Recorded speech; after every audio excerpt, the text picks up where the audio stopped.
Good evening. Good evening. आ जाइए जल्दी से। इकोनॉमी में आज बहुत महत्वपूर्ण क्लास है हमारी और हम पढ़ने वाले हैं। आज का टॉपिक है हमारा जीएसटी। बताओ भाई, जल्दी से जुड़े हो, जीएसटी का फुल फॉर्म बता दो। चलो, जीएसटी फुल फॉर्म बताओ।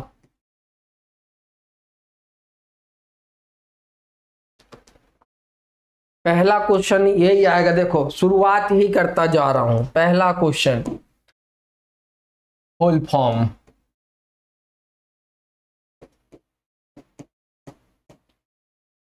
दूसरा क्वेश्चन किस प्रकार का कर है।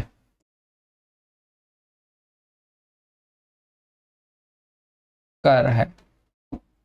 तीसरा क्वेश्चन कब पास हुआ।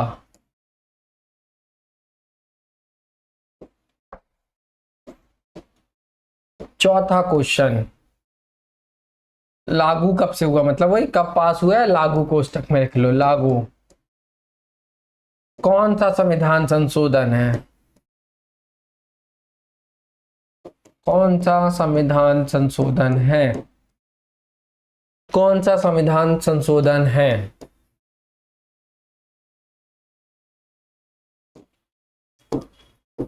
कौन से नंबर का विधेयक था। कौन से नंबर का विधेयक था। विधेयक था। अगला क्वेश्चन छठवां। ठीक है, इतना ही बहुत है अभी तो। किस प्रकार का विधेयक है, कब हुआ। एक बार और पेश हुआ था।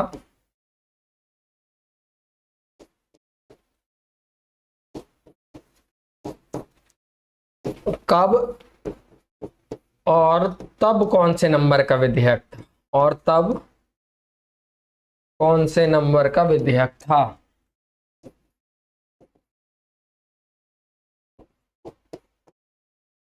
वाह यार, 112 क्या लिखा है, 122वां। वाह यार, वाह वाह, सभी लोग बेहतरीन जवाब दे रहे हैं। मेरी जरूरत नहीं पड़ेगी। सीमा जी ने दिया है, सीमा रघुवंशी, गुड सर्विस टैक्स। बिल्कुल डायरेक्ट गलत। सीमा रघुवंशी डायरेक्ट नहीं, इनडायरेक्ट अप्रत्यक्ष कर है। Good evening Aparna ji. 17 जुलाई 2017। अपर्णा जी 101, सीमा जी 101, Vikram good morning, good evening, है ना 122। चलो, तो आप लोगों ने कुछ कुछ जवाब दिए।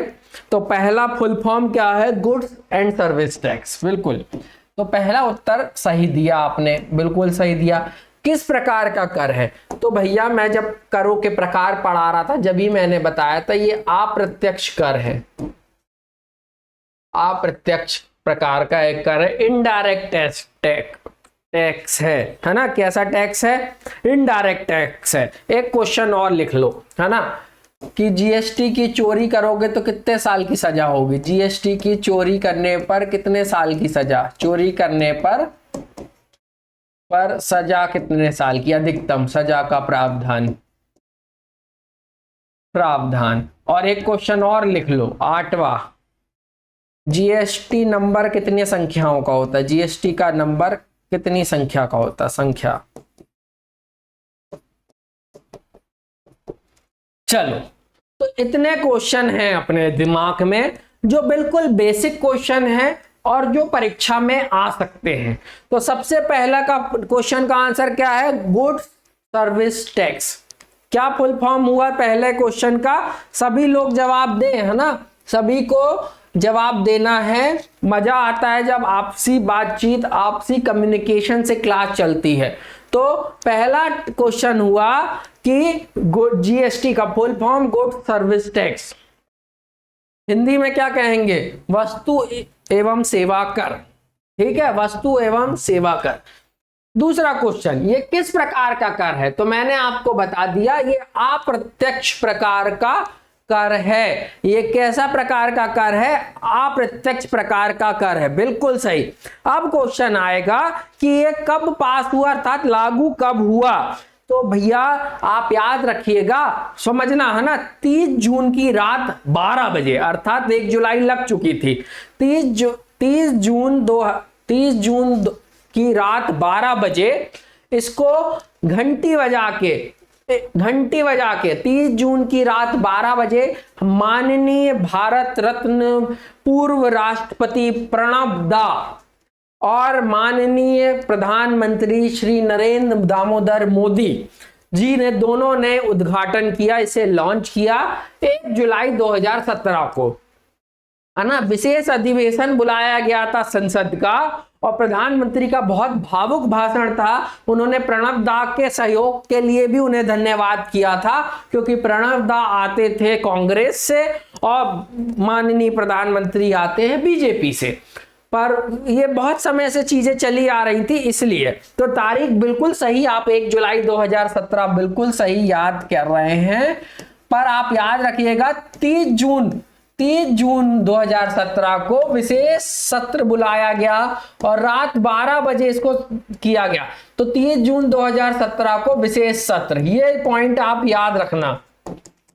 करेक्ट, रात को 12 बजे। एक वो दिन था 14 अगस्त 1947 रात 12 बजे अर्थात 15 अगस्त को जवाहरलाल नेहरू जी का भाषण, डॉक्टर सर्वपल्ली राधाकृष्णन का भाषण और इसी प्रकार 17 को उस समय के नरेंद्र मोदी जी का भाषण।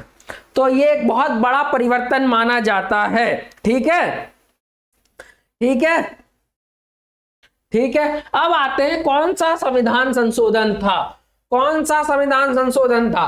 तो बहुत सिंपल सा प्रश्न है, 101वां संविधान संशोधन था। कौन सा संविधान संशोधन था? 101वां संविधान संशोधन था।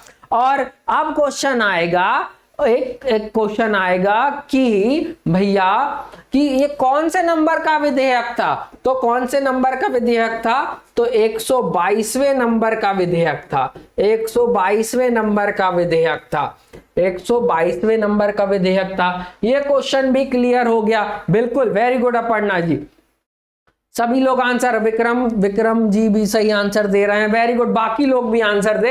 अब एक क्वेश्चन आएगा, एक बार और पहले पेश हुआ था, बिल्कुल जब यूपीए की सरकार थी, मनमोहन सिंह जी जब प्रधानमंत्री थे, तो 115वां विधेयक के रूप में पेश हुआ था। 115वां विधेयक के रूप में पेश हुआ था 2011 में। कितने? 2011 में 115वें विधेयक के रूप में पेश हुआ था। लिख लो, ये थोड़ा सा नई बात आई आपके सामने और लोकसभा में पेश हुआ था, याद रखना, है ना।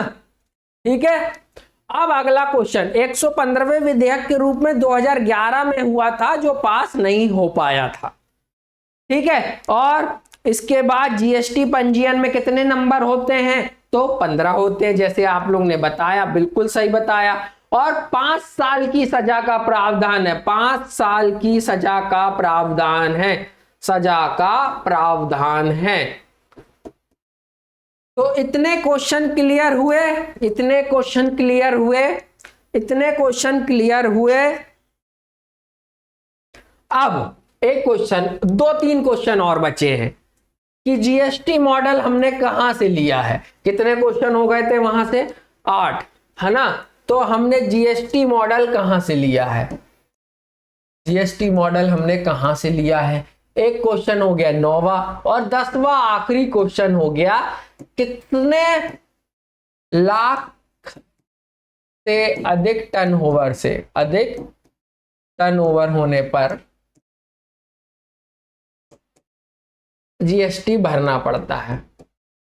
ये क्वेश्चन भी आएगा। ठीक है, बिल्कुल फ्रांस मॉडल लिया गया है, बिल्कुल सही जवाब, फ्रांस के मॉडल से लिया गया है। और कितने लाख से अधिक जब हमारा टर्नओवर होता है, बिल्कुल फ्रांस। विक्रम जी का भी सही आंसर, अपर्णा का भी सही आंसर, बाकी लोग भी आंसर दें, है ना, बाकी लोग भी आंसर दें, जल्दी से आंसर दें।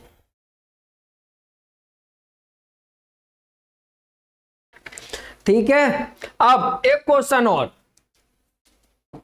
हर महीने की कौन सी तारीख को भरा जाता है? हर महीने की कौन सी तारीख को भरा जाता है? कौन सी तारीख को भरा जाता है? तारीख को भरा जाता है। बिल्कुल प्री फैक्चुअल डाटा जो आ सकता है, क्या लिखा है 5 करोड़, नहीं 5 करोड़ नहीं, मैं तो लाख में बात कर रहा हूं पढ़ना जी, है ना। और 12वां, सबसे पहले किस राज्य ने जीएसटी लागू किया? जीएसटी लागू किया। बेहतरीन 12 क्वेश्चन जो इस टॉपिक से आ सकते हैं, सबसे पहले हमने इनको समझा। तो अब बताओ, जीएसटी मॉडल फ्रांस से लिया गया, बिल्कुल सही जवाब, सभी लोगों ने बेहतरीन जवाब दिया, बेहतरीन। कितने लाख से ऊपर? तो 20 लाख से ऊपर टर्नओवर वाले, 20 लाख से ऊपर टर्नओवर वाले व्यक्ति को जीएसटी भरना पड़ता है। असम, सबसे पहले किस राज्य ने जीएसटी लागू किया? असम आंसर दिया, ये भी सही, असम आंसर दिया, ये भी सही। हर महीने की कौन सी तारीख को भरा जाता है? तो 24 तारीख को भरा जाता है, हर महीने की 24 तारीख को भरा जाता है, ठीक है।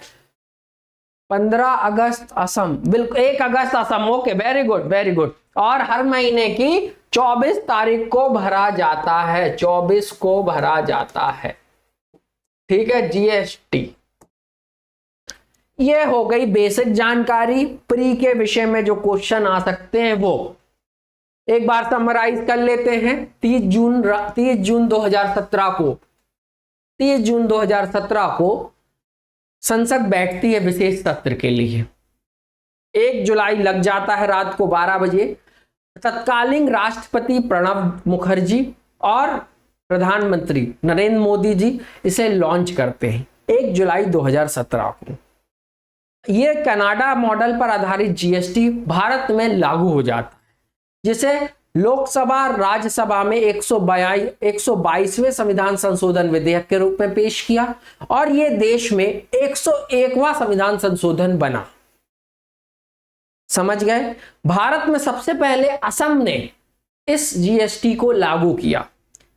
जीएसटी हर महीने की 24 तारीख को भरा जाता है। हर व्यक्ति जो जीएसटी भर सकता है उसे 15 संख्याओं का जीएसटी नंबर मिलता है। समझ रहे हैं?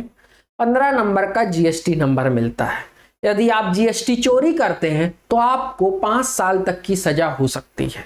कितने साल तक की सजा हो सकती है? 5 साल तक की सजा हो सकती है। समझ गए? और क्या क्वेश्चन हुए? जितना भी आपने पढ़ा, इससे पहले जीएसटी 2011 में 115वें संविधान संशोधन विधेयक के रूप में पेश हुआ था। जीएसटी एक अप्रत्यक्ष कर है जिसे भारत ने अपनाया है। ठीक है, तो क्लियर, अपने दिमाग में इतनी चीजें क्लियर कर ली आपने, तो अब आगे शुरू करूं। ठीक है,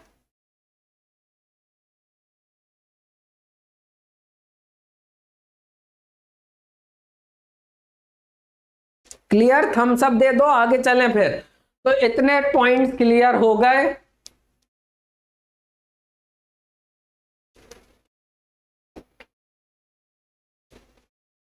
वेरी गुड, बहुत बढ़िया, वेरी गुड। तो अब चलते हैं आगे। अब जीएसटी काउंसिल की बात कर लेते हैं। जीएसटी काउंसिल,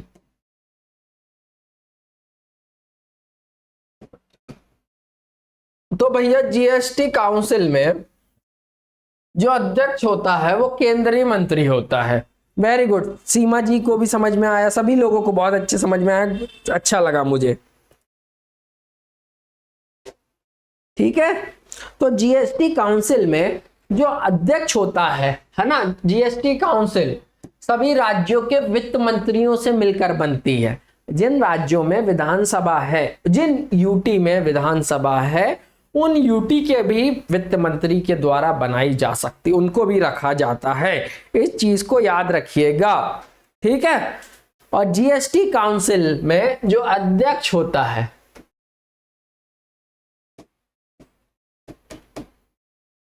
वो केंद्रीय वित्त मंत्री होता है।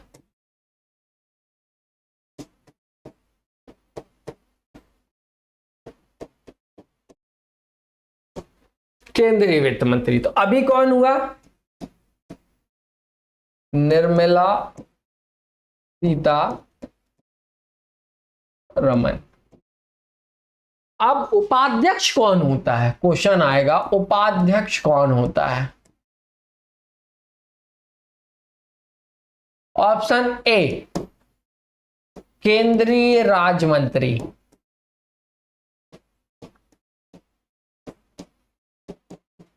ऑप्शन बी किसी भी राज्य का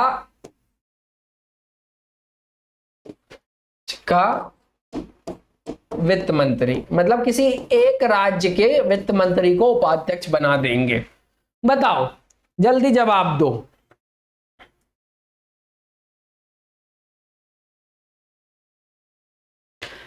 सीमा जी, विक्रम, अपर्णा जी, सभी लोग जल्दी से आंसर दें कि उपाध्यक्ष कौन होगा, आंसर ए या answer B.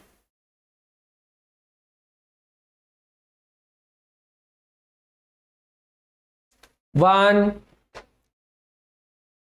To, three, four, five. मैं देता हूं बी। अरे वाह, वेरी गुड, सही आंसर आया, बिल्कुल अंतिम समय में आया बी।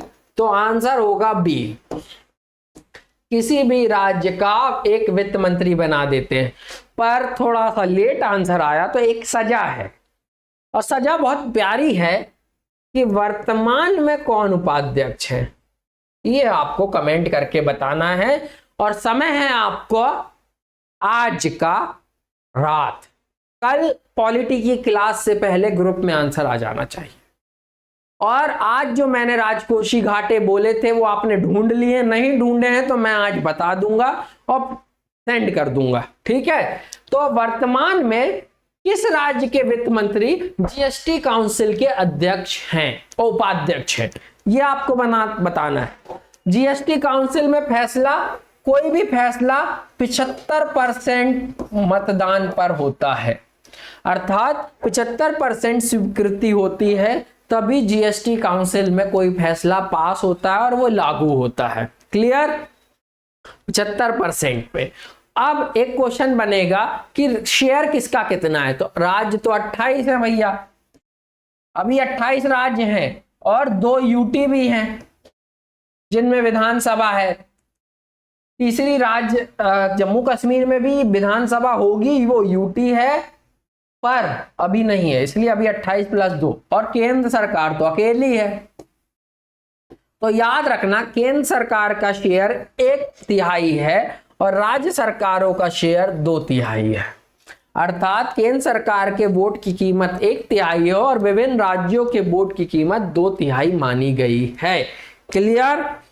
तो किसी बिल को पास करना है तो 75% मतदान होना चाहिए, जिसमें केंद्र का जो मतदान होता है उसे 1/3 अकेले मान लिया गया है, बाकी कलेक्टिवली 28 राज्य + 2 यूटी का 2/3 माना गया है। क्लियर, यहां तक कोई दिक्कत?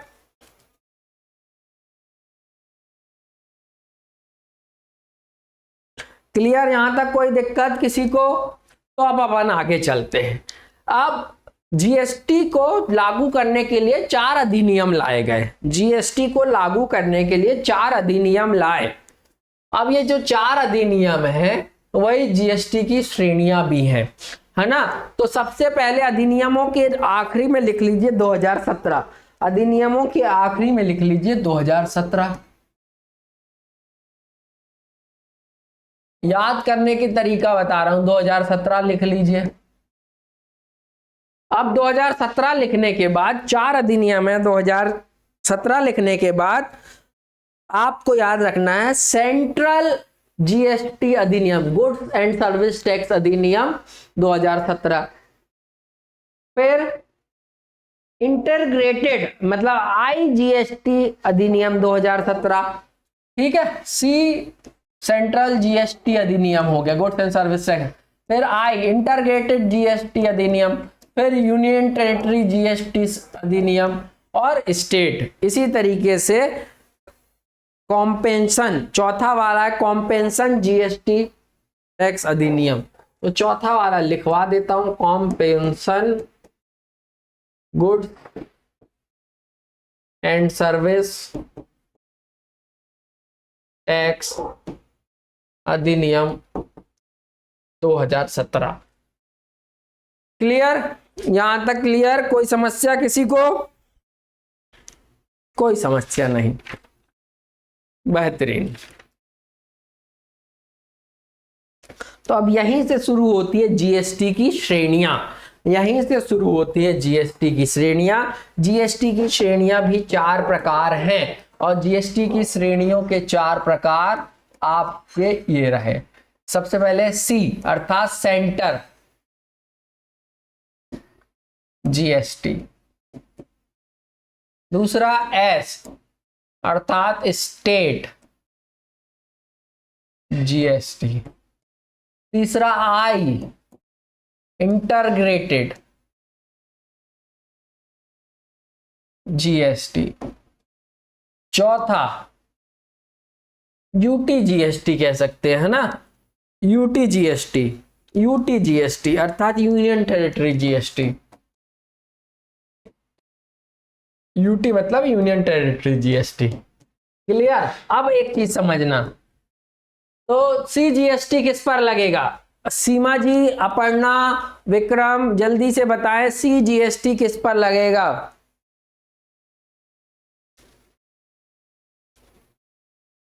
वस्तु उत्पादन पर केंद्र सरकार द्वारा, वस्तु उत्पादन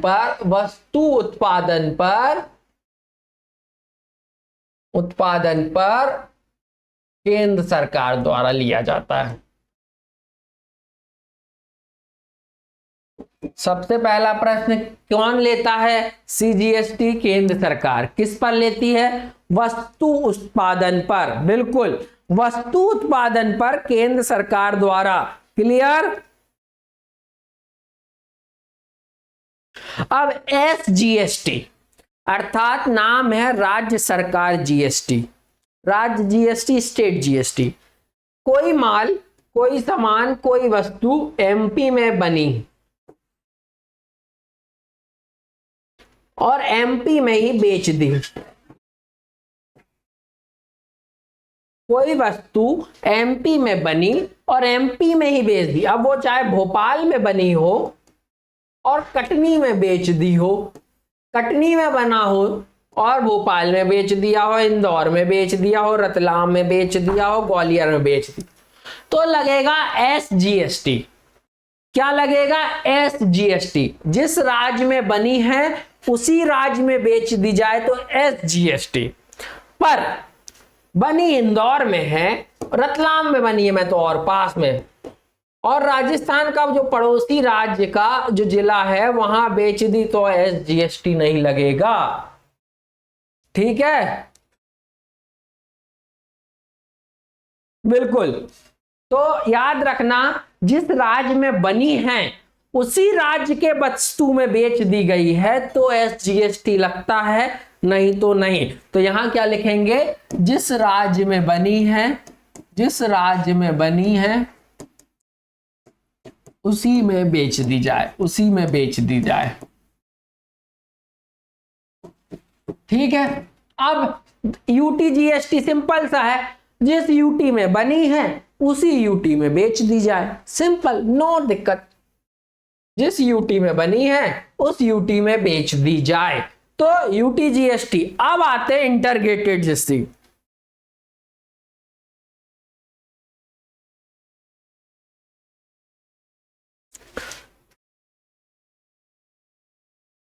अब आते हैं इंटरग्रेटेड कि ए राज्य है, अपन एमपी मान लेते, एमपी में बनी है और महाराष्ट्र में बेची गई तो महाराष्ट्र लेगा आईजीएसटी, अर्थात जिस राज्य में बेची जाती है वो लेता है आईजीएसटी। आपकी प्रॉपर्टी उत्पादन किसी भी राज्य में हुआ हो पर आपने जिस राज्य में बेचा उस राज्य की जीडीपी में जुड़ेगा ना वो, तो भाई वो टैक्स वो लेगा। तो आईजीएसटी उत्पादन भगवान जिस राज्य में करवाए पर जिस राज्य में बेची जाती है वह राज्य आईजीएसटी लेता है। ये बात क्लियर हुई कि नहीं हुई? तो इन सब मामलों से एक मामला निकल के आता है, और वो मामला निकल के ये आता है, ये मामला निकल के ये आता है कि एसजीएसटी फिक्स है, एसजीएसटी फिक्स है। भाई केंद्र सरकार तो लेगी लेगी, केंद्र सरकार तो लेगी ही लेगी, ये तय है। अब आप एसजीएसटी भरोगे, यूटीजीएसटी भरोगे, या फिर आईजीएसटी भरोगे आप दो प्रकार का जीएसटी, है ना, आप भरोगे दो प्रकार का जीएसटी। किंतु किस पर निर्भर करता है कि भाई ए राज्य में बनी और ए में ही बिक गई, तो स्टेट ले ले। एग्जाम्पल के समझो, एमपी में बनी, एमपी में ही बिक गई। यूजीएसटी सिंपल सा है, चंडीगढ़ में बनी और उसी यूटी में बिके भैया, ऐसा नहीं है दिल्ली में बिक जाए, तो आपका ये हो जाएगा आईजीएसटी और वो ले लेगा दिल्ली। पर आईजीएसटी कब लगता है, ए राज्य अर्थात एमपी में बनी और महाराष्ट्र में बिकी, तो आईजीएसटी लेगा महाराष्ट्र। तो सिंपल सी बात है, एससीजीएसटी फिक्स है, बाकी कहां माल बिक रहा है उस पर निर्भर करता है दूसरा जीएसटी। क्लियर? ये क्लियर हो गया हो तो बता दो, फिर अपन आगे चले। ये थोड़ा सा टेक्निकल था, समझाना जरूरी था, उम्मीद करता हूं आपको समझ में आ गया होगा। अब एक क्वेश्चन आप लोग पूछ नहीं रहे हो, एक क्वेश्चन तो पूछना चाहिए सर कि इतना सब बता दिए, ये तो बताओ कि ऑनलाइन खरीदी पर कौन सा जीएसटी लगेगा। सर ये तो बताइए, ऑनलाइन खरीदी अमेजॉन, फ्लिपकार्ट, मेगा डील आती हैं, हम मंगवा लेते हैं, उसमें जीएसटी लगता है। तो भैया अभी बिग मिलियन डील आई थी, कोई बिल रखे हो, कुछ मंगवाए हो तो उस बिल में देख लेना कि आपने क्या क्या जीएसटी दिया है। मैंने मंगवाए थे एयरपोर्ट्स, तो मैं भी अपने बिल में देख के बताऊंगा कि कौन सा जीएसटी लगा है मेरे एयरपोर्ट में। तो बताओ भाई कौन सा जीएसटी लगेगा यदि आपने ऑनलाइन कोई चीज मंगवाई है, जल्दी से बताइए। यदि आपने कोई चीज ऑनलाइन मंगवाई है तो कौन सा जीएसटी लगेगा, फटाफट आंसर दो। तो एक तो फिक्स है, चलो मैं बता देता हूं कि सेंट्रल जीएसटी लगेगा। दूसरा जीएसटी बताओ, बताइए। दूसरा जीएसटी आईजीएसटी लगेगा, टेंशन नहीं लेना। नहीं, यहां नहीं पता है कोई दिक्कत नहीं है, परीक्षा हॉल में नहीं पता होगा तो दिक्कत है, और परीक्षा हॉल में हम सब पता करके जाएंगे। ठीक है, समझ में आता है आपको मेरे से पढ़ाया हुआ? कोई दिक्कत तो नहीं आ रही है, कोई समस्या तो नहीं आ रही है तो बता सकते हैं, है ना। तो अब अपन चलते हैं जीएसटी की श्रेणियां, अर्थात किस पर कितना कर लग रहा है, अब उस पर चलते हैं। यहां तक क्लियर?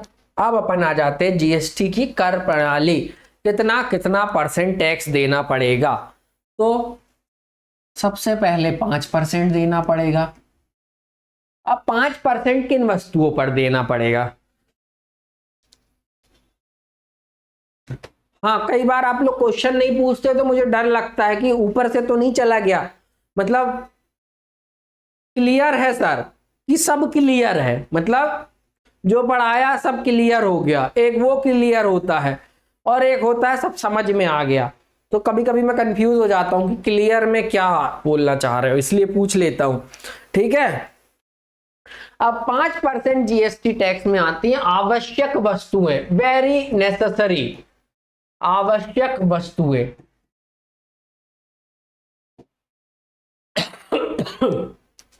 जैसे आटा, है ना, चावल, ये खुले हुए आटा, है ना, ऐसा नहीं बासमती का चावल खा रहे हो फिर भैया 5% नहीं लगेगा। ये जो नॉर्मल आटा, चावल, दाल, ये जो सब होता है इस पर लगता है। आवश्यक वस्तुएं जो होती हैं वो होती है 5% जीएसटी देना पड़ता है, और मैं नहीं लिखवा पाऊंगा इतनी भाई, और ना मैं इतना कोई वो है ना, वो आप ढूंढ लेना, ठीक है। तो आवश्यक वस्तुएं 5% लगती है, जो ब्रांडेड नहीं, नॉन ब्रांडेड चावल, नॉन ब्रांडेड गेहूं, ये सब चीजें इसमें आ जाती हैं। क्लियर। अब दूसरा टैक्स है 12%। 12% जो है वो उपयोगी वस्तुओं पर लगता है। उपयोगी वस्तुएं मतलब ऐसा है कि आपने जो जरूरतमंद से थोड़ा उपयोगी वस्तुएं होती हैं उन सब चीजों पर लगता है 12% टैक्स। क्लियर। और जब आप थोड़ा कंफर्ट जोन में आ गए तो लग जाएगा 18%। क्या लिखा है कि मुझ 18% ये लगता आरामदायक वस्तुओं पर।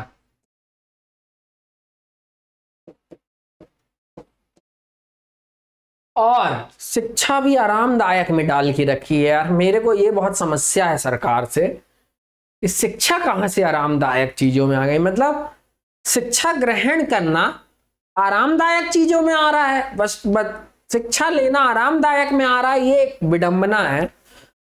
और ठीक है, कोचिंग संस्थानों पे 18% जीएसटी है शिक्षा देने वाले व्यक्तियों पर। सरकार यदि 18% से जीएसटी कम कर दे तो और कम फीस कर दे भाई, क्योंकि कमाना हमारा उद्देश्य है ही नहीं। ठीक है, तो आरामदायक वस्तु है। और 28% आखिरी जो कैटेगरी है, विलासिता पूर्वक चीजें, वो एंटिक पेंटिंग खरीद रहे हैं, लिम्बोर्गिनी ले रहे हैं, बिल्कुल मतलब विलासिता पूर्वक चीजों पर जिनकी कोई जरूरत नहीं है, चीजों पर। तो आवश्यक वस्तुओं पर 5% है, कुछ वस्तुओं पर 0% जीएसटी भी है। याद रखना, एक कैटेगरी 0% भी होती है, पर आप कैटेगरी 5 बार 5, 12, 18, 28, ठीक है, यहां तक क्लियर। अब कुछ कुछ एग्जाम्पल आप लोग लिख लेना, कुछ कुछ होमवर्क जो रोज देता हूं उसके तरीके से, बाकी नोट्स में दे दूंगा मैं, कोई मतलब नहीं है, ऐसे याद भी नहीं होता है। पेट्रोलियम पदार्थों को जीएसटी में नहीं रखा गया है, ठीक है। अल्कोहल जीएसटी में नहीं है, ठीक है, अल्कोहल जीएसटी में नहीं है, पेट्रोलियम पदार्थ जीएसटी में नहीं है, ठीक है।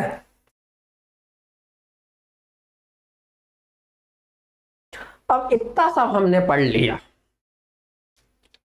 सर संविधान संशोधन हुआ था, अब एक चीज आपके फिर क्वेश्चन आना चाहिए था जो नहीं आया, कि सर संविधान संशोधन हुआ 101,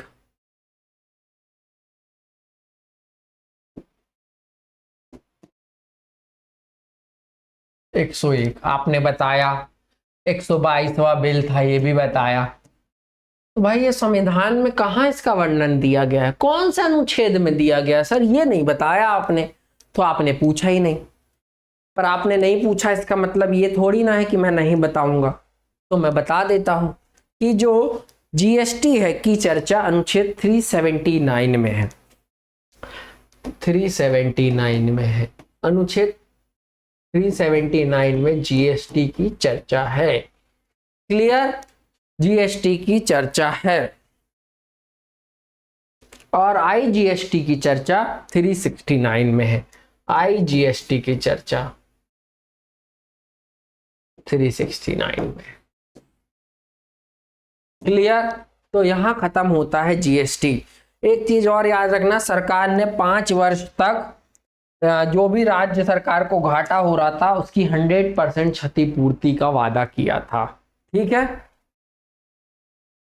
तो यहां खत्म होता है जीएसटी। कोई समस्या, कोई डाउट, कुछ भी हो तो पूछ लो, कुछ समझ में नहीं आया हो तो पूछ लो, नहीं तो कल से हम पढ़ेंगे भारत में वित्तीय प्रणाली। इसमें हम आरबीआई पढ़ेंगे सबसे पहले और फिर रेपो रेट, ये सब है ना। तो पूछ लीजिए, कुछ पूछना चाहते हैं तो, नहीं तो चले।